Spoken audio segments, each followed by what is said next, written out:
है तो ये शिव महापुराण की कथा कर रही है, सुनकर जाने वाले के मात्र स्पर्श दर्शन उसके चरण की रज से भी मेरे शिव की करुणा हो सकती है, कृपा हो सकती है, ये निश्चित।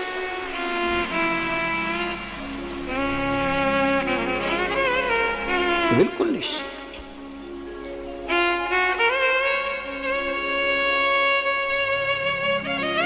प्रसाद, शिव महापुराण की कथा चल रही है और प्रसाद का मतलब क्या होता है? प्रभु का साक्षात दर्शन। प्रसाद जो अपन लिखते हैं प्रसाद, उसका मतलब ही केवल इतना है कि प्रभु का साक्षात दर्शन। अब जरा विचार करिएगा, बहुत अच्छे से कथा सुनना। ये 7 दिन की शिव महापुराण की कथा, प्रसाद शिव महापुराण की कथा है। पूरा देश सुनने के लिए बैठा हुआ है और बड़ी ललकता से लोग फेसबुक यूट्यूब तक चालू कर करके बैठे हैं कि हमें प्रसाद की महत्वता समझना है। तो पहले तो सबसे पहले देवराज की कथा से प्रसाद की शुरुआत करते हुए अपन आगे बढ़ते हैं कि प्रसाद की मूलता क्या है।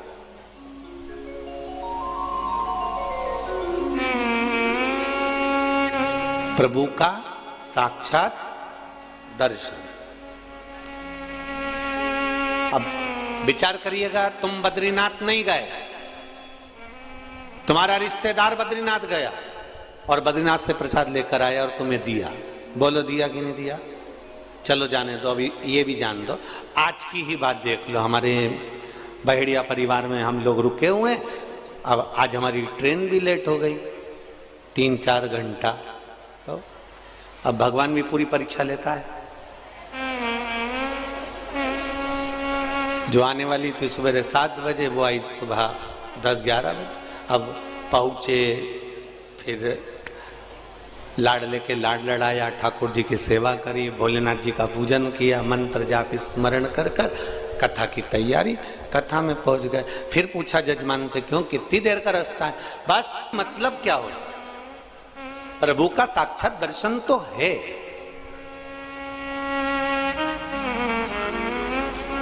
मना नहीं है कि प्रभु का साक्षात दर्शन नहीं, प्रभु का साक्षात दर्शन तो है, पर प्रसाद लेकर आने वाला, प्रसाद देने वाला, प्रसाद पहुंचाने वाला, ये सब कौन है?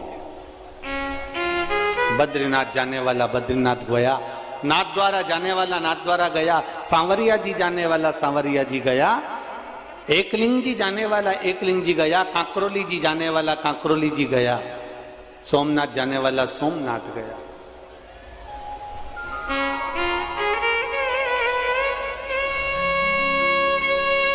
जाने वाला जा रहा है और लाकर प्रसाद तुम्हारे हाथ में दिया।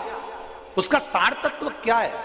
शिव महापुराण की कथा, शिव प्रसाद शिव पुराण की कथा कहती है, जब भगवान के मंदिर का प्रसाद अनायास, हमने सोचा ही नहीं था कि नाथ द्वारा का प्रसाद आ जाएगा, हमने सोचा ही नहीं था कि बद्री विशाल का प्रसाद आ जाएगा, हमने सोचा ही नहीं था कि सोमनाथ जी का प्रसाद आ जाएगा। अचानक अगर प्रसाद हमारे घर पर, हमारे द्वार पर, हमारे घर के अंदर, हमारी हथेली पर, हमारे हाथ में या हमारे परिवार में प्रसाद अगर आ रहा है, तो ये विश्वास मानकर चलना कि मेरे श्री जी बाबा को, मेरे बद्रीनाथ जी को हिचकी आई है, वो तुम्हें याद कर रहा है कि तू भी चल कर।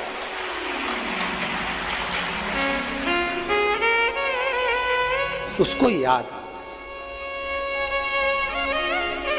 उसने प्रसाद के माध्यम से, प्रसाद देने के माध्यम से, प्रसाद के माध्यम से उसने ये खबर करवा दी। प्रसाद के माध्यम से उसने सूचना करवा दी कि ये प्रसाद मैं भेज रहा हूं, इसका मतलब ये है कि केवल कि आप मेरे नजदीक तक, आप मेरे करीब तक आ जाइए, आप मेरे पास आइए। महाराज, प्रभु का साक्षात दर्शन। देवराज नाम का ब्राह्मण मंदिर को छोड़कर जब जाने लगा, मंदिर से बाहर निकलकर जब देवराज नाम का ब्राह्मण मंदिर को छोड़कर जा रहा है, ब्राह्मण ने हर हर महादेव कर कर आवाज लगाई है और आवाज लगाकर ब्राह्मण ने शब्द कहा, अरे बांधव थोड़ा रुकिए। देवराज नाम का ब्राह्मण मंदिर से निकल रहा है, उसके शरीर में ताप पड़ रहा है, बांधव जरा रुकिए, आप रुको थोड़ा।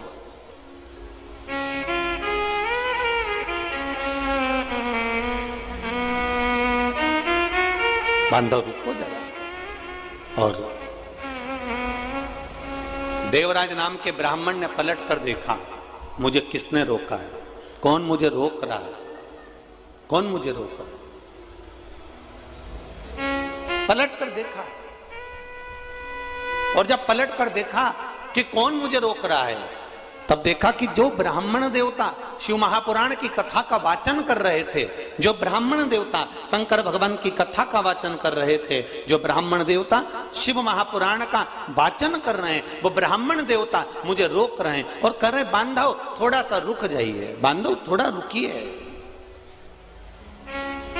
थोड़ा रुक जाइए। देवराज ब्राह्मण रुका नहीं है। यही की यही कथा, यही की यही चरित्र, यही की यही संवाद, यही की यही कथा आपको सत्यनारायण भगवान की कथा में भी प्राप्त हो जाती है। यही की यही भगवान सत्यनारायण की कथा में भी आपको ये प्राप्त हो जाता है।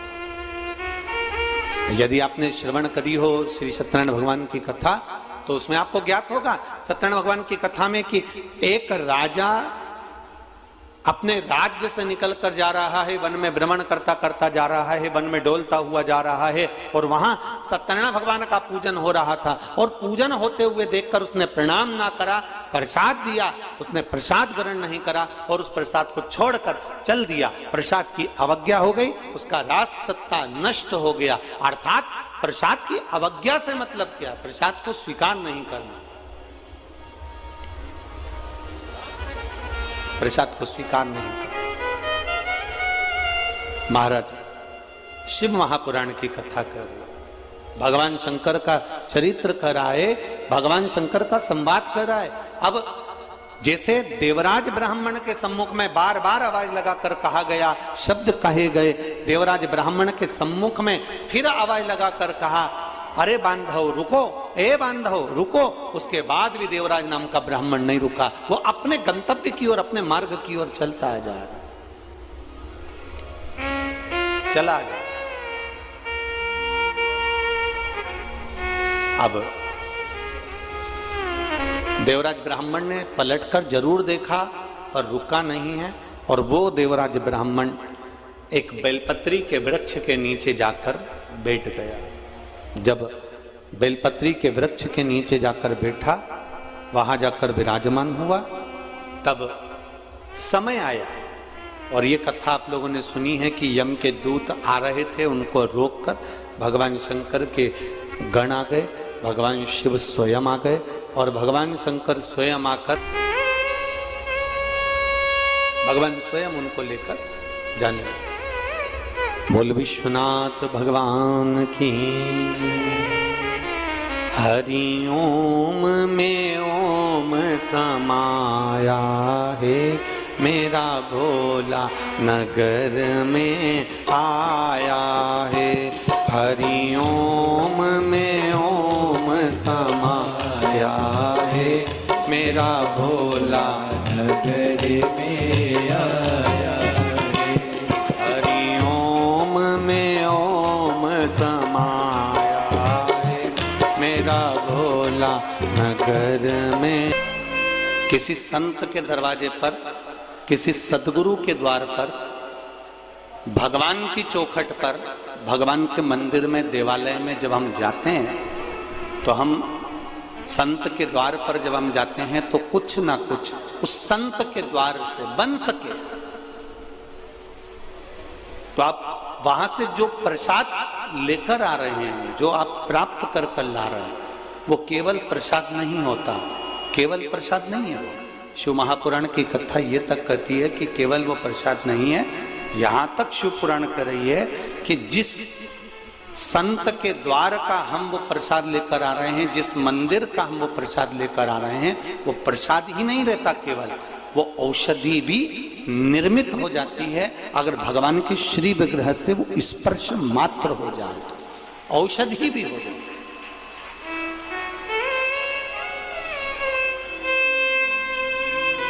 वो एक औषधि के तुल्य भी है।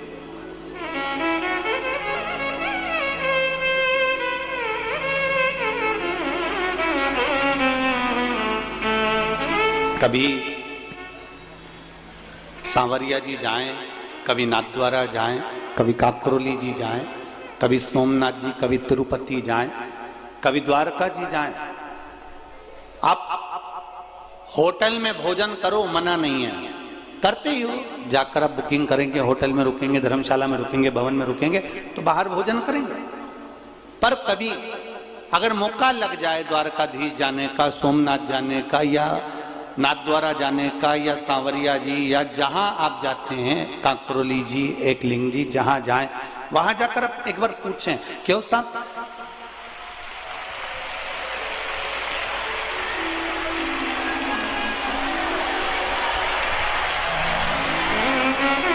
आप उनसे विनती कर सकते हैं कि साहब हमको यहाँ पत्तल प्रसाद मिल सकता है,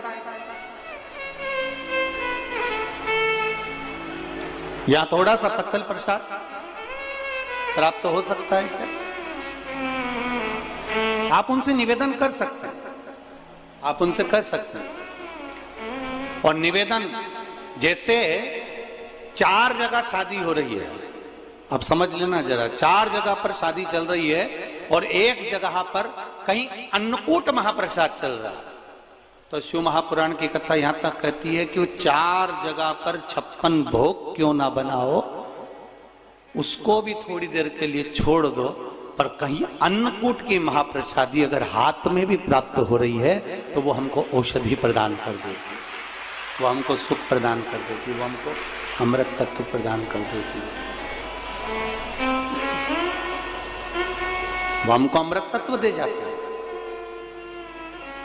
अब देवराज नाम का ब्राह्मण जब चला, ब्राह्मण ने आवाज लगाई, बांधव रुको, देवराज नहीं रुका।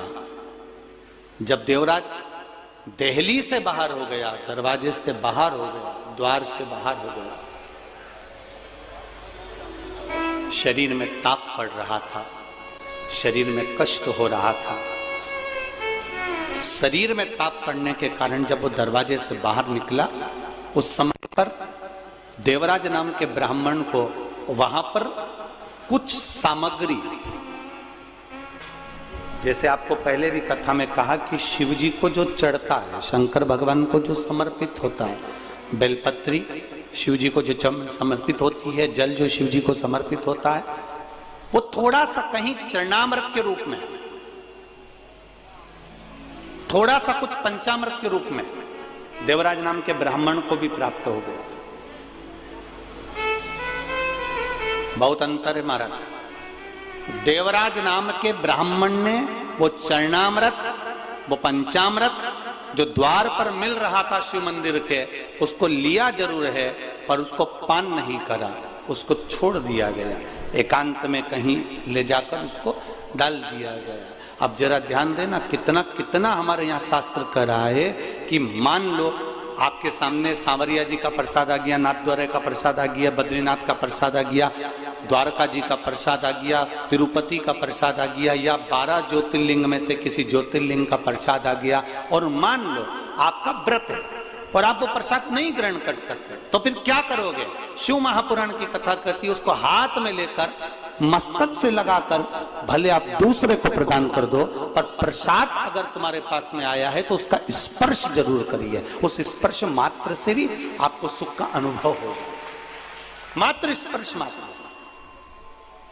और चलो सहज भाषा में, शिव मंदिर के बाहर आ रहे हो, शंकर की चौखट से बाहर आ रहे हो, शंकर भगवान के द्वार से बाहर आ रहे हो, पीछे पलट कर देख लिया, ठीक है, नहीं पलट कर देखा तो देहली पर भी अगर आपने हाथ फेर लिया और द्वार पर भी यदि आप हाथ फेर कर हृदय से लगाकर मस्तक से लगाकर वापिस आ भी जाते हो तो उसमें भी प्रसाद का ही फल प्राप्त होता है। शिव की चौखट पे प्रसाद का फल मिल जाता है। शंभु शरणे पड़े मांगो घड़ी घड़ी दुख काटो दया करी ने दर्शन। एकमात्र प्रसाद का सम्मान, आदर, सत्कार और उसका फल हमारे जीवन में सुख प्रदान कर जाता। श्रीमद् भागवत, आत्मदेव नाम का ब्राह्मण जिसकी पत्नी को संतान नहीं है, आत्मदेव नाम का ब्राह्मण अपने प्राणों को त्यागने गया, ये श्रीमद् भागवत कहती है। और जाते जाते एक संत मिल गए, संत के चरण पकड़ लिए, बाबा मेरे यहाँ संतान नहीं है, आप कृपा करेंगे? होगी। संत ने कहा तेरे यहाँ 7 जन्म तक संतान का सुख नहीं है।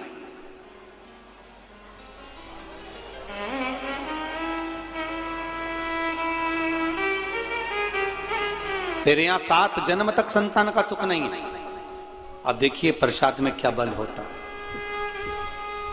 जरा विचार करिएगा जरा। तेरे यहां 7 जन्म तक संतान का सुख नहीं है। आत्मदेव ब्राह्मण ने चरण पकड़ लिया है, आप कृपा करोगे तो संतान तो होगी, ये निश्चित है। आप अगर करुणा करेंगे, आप दया करेंगे तो मुझे संतान प्राप्त होगी, ये निश्चितता है। आप कृपा करिए। कहा मेरे पास आपको देने के लिए कुछ भी नहीं है। तब आत्मदेव नाम के ब्राह्मण ने कहा संत की जो झोली होती है वो खाली नहीं होती है, उस झोली में संत के पास भले कुछ ना हो पर वो झोली में कुछ ना कुछ भरा जरूर होता है। मैं जानता हूं आपकी झोली में जरूर कुछ होगा और आप मुझे प्रदान करेंगे, ये निश्चित है, आप मुझे देंगे। देखिए अब होता है कोई कोई आपको, कई लोग मिलेंगे जो आशीर्वाद भी दे देंगे, कई लोग मिलेंगे जो आपको बेल भभूति भी दे देंगे, कई लोग मिलेंगे जो आपको बहुत कुछ अपने पास से निकालकर आनंद की कोई वस्तु भी दे देंगे। पर शिव महापुराण की कथा कहती है शंकर भगवान के पास जाओगे, शिव के द्वार जाओगे तो भगवान शंकर को आपने केवल 1 लोटा जल जो चढ़ाया है, शिव को जो बेलपत्र समर्पित करी है, शिव को जो 1 दावना चावल का समर्पित करा है, शंकर को 1 फूल की अगर पंखड़ी भी चढ़ाई है तो शिव कथा कहती है आपको मांगने की जरूरत नहीं पड़ेगी। जब आप पात्र लेकर घर जाएंगे तो शिव खुद उसको भरकर भेज देता है, उसमें मांगने की जरूरत नहीं पड़ती। और उसका प्रमाण देखिए, एक पत्र आया है,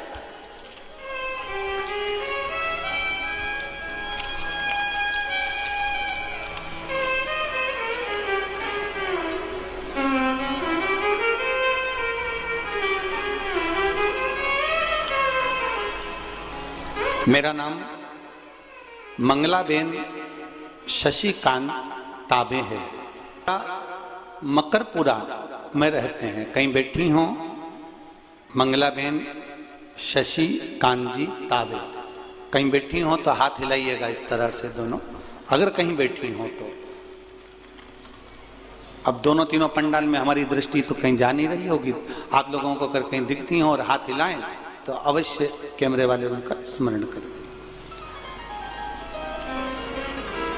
मेरा नाम मंगलाबेन शशिकांत तांबे है, हम बड़ोदरा मकरपुरा में रहते हैं। मैं गायन के हॉस्पिटल में नर्स की नौकरी करती हूँ। मेरी बेटी की शादी को 7 साल हो गए, फिर भी बच्चा नहीं हुआ। हमने बहुत इलाज किया, उसे एक बार ट्यूब में गर्भ रहा तो ट्यूब निकालनी ही पड़ी।